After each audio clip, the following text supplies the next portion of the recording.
Hey guys, it's Drummond. Welcome back to my YouTube channel. If you haven't already, make sure you click that subscribe button and turn on that notification bell so you know whenever I'm posting my next video. So first off, I want to start off by saying Happy Pride Month. This is definitely not the 2020 Pride Month that I thought I'd be celebrating, but hopefully this Pride will bring about so many positive changes because I feel like the movement that's going on right now is definitely moving everyone in our LGBT community closer together, as well as closer to equality.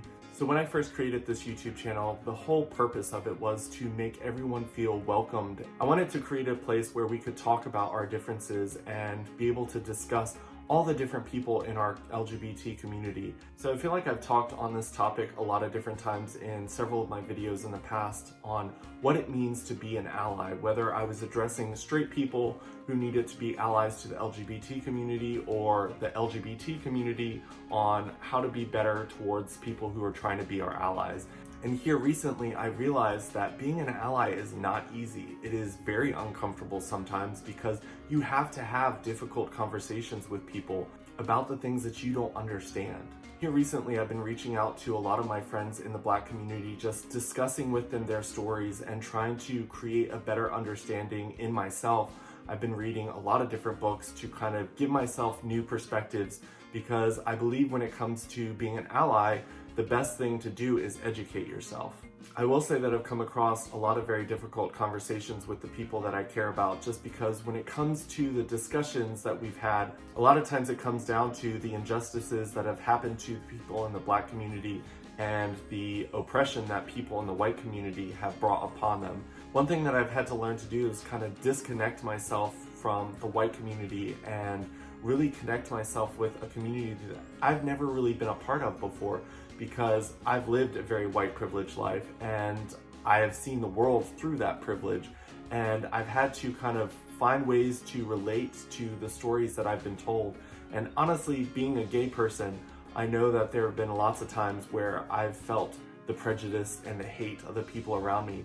And I believe that the real battle that we're facing right now isn't white versus Black. It isn't straight versus gay. It's love versus hate. And I don't really believe there is a middle ground when it comes to those two things. The more I've educated myself on this topic, the more I've realized that this is something that we have to change now. This is something that we have to put all of our focus on, because there are people out there that literally cannot walk out of their door without being fearful that someone's going to do something to them just because the way that they look. I think the hardest thing about being an ally is fighting a battle that's not really yours to fight.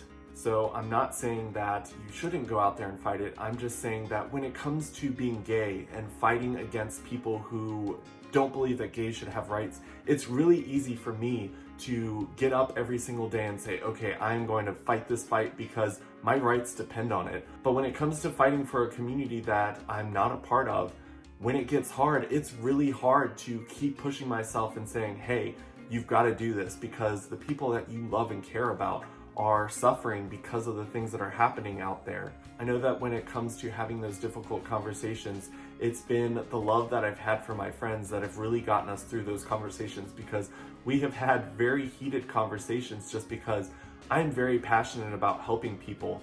And when people point out that things that I've done trying to help has kind of done a disservice to the movement, I take it a little bit more personally, and it's taken the love that I've had for them to just kind of bring me back. And it's just like, okay, this person isn't saying this because they're trying to attack you. They're trying to educate you on this. And because you are ignorant in this topic, you do need to listen. So as you're listening to this video and the advice that I'm trying to give, don't just apply it to the Black Lives Matter. Realize that this is against any group that needs allies. This is for the women who are trying to stand up for rights. This is for people of different religions that are trying to stand up for their rights. This is for the LGBT community. This is for the Latino community. This is for anyone who is dealing with injustices just because of who they are. Something that I've been looking at a lot lately since this Black Lives Matter movement has happened is the fact that there are people out there holding up signs that say all lives matter. So when it comes down to going to one of the Black Lives Matter protests, I think that holding a sign like that makes you come off a little bit ignorant. I know that when it comes to my message in all my videos, I am constantly saying that everyone needs equality, everyone needs to be treated fairly. And I think right now what's happening is a lot of people believe that when you're holding those All Lives Matter signs, you're really taking away from the movement that is there to help the people in the Black community gain equality. I recently posted a picture of myself wearing a shirt from Only Humans that had like black, white, straight, gay crossed out, and then on the very bottom it just said humans. And honestly, that is something that I've always put across in my message. I think that labeling people is really what's causing a lot of disconnect, because when people label each other, they kind of disassociate themselves with each other. And for me, I think it's really important that we realize that we're all humans. I know that when 9/11 happened, we all came together as a country because we felt the pain of what it felt like to lose fellow Americans.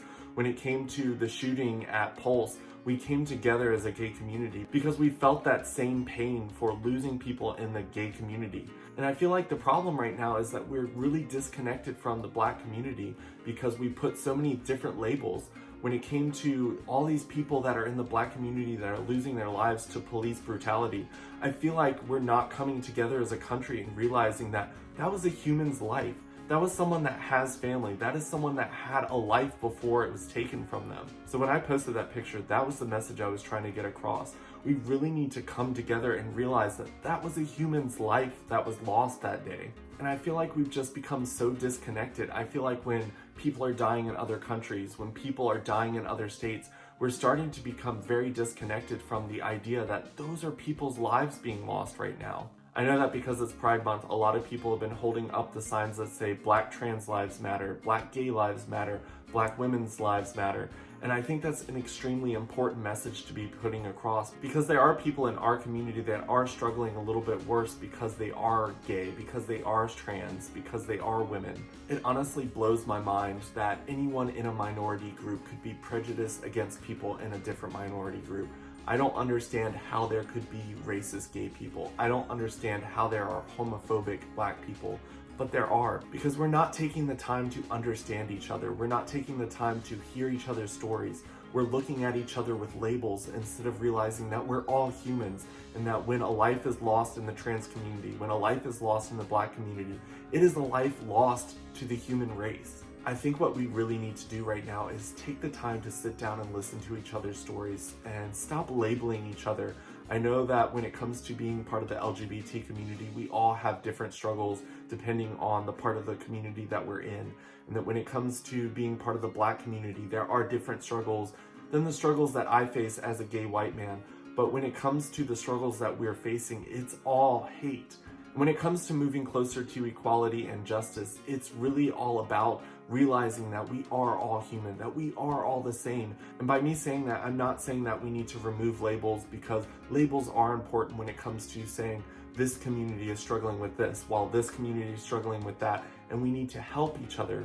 I just feel like where we've gotten to right now is we've gotten so far into labeling each other that we've created this huge divide where we don't even feel anything anymore when it comes to someone passing away or someone being murdered in a group that we're not a part of, because we're so disconnected from them, because in our heads we've labeled them different. And I think that as long as we're labeling each other as different, we're not going to be able to relate to each other on a level of being human. I can tell you right now, it's going to take a lot of very uncomfortable situations where we just listen to each other and we talk about the pain that we're experiencing and the pain that we've caused to other people just by doing the things that we do on a regular basis. Because honestly, if we don't take that time to hear each other out and be uncomfortable, nothing's going to happen. Nothing's going to change. One thing that I've been doing a lot of recently is going through YouTube and finding people that have different stories than my own, and just kind of listening to the stories that they tell and just kind of opening up my mind to new perspectives. I'm going to challenge you guys to, after watching this video, to go out and find a YouTuber that you haven't watched before and listen to their story. Listen to a perspective that's different than mine, different from yours, and try to find some commonalities so that you can relate to them as humans, because that's what we need right now. We need to be able to relate to each other and hear each other's stories and realize that we're all humans struggling to find our way in life. Hopefully you guys enjoyed this video. If you did, make sure you give it a thumbs up. You can share it with your friends.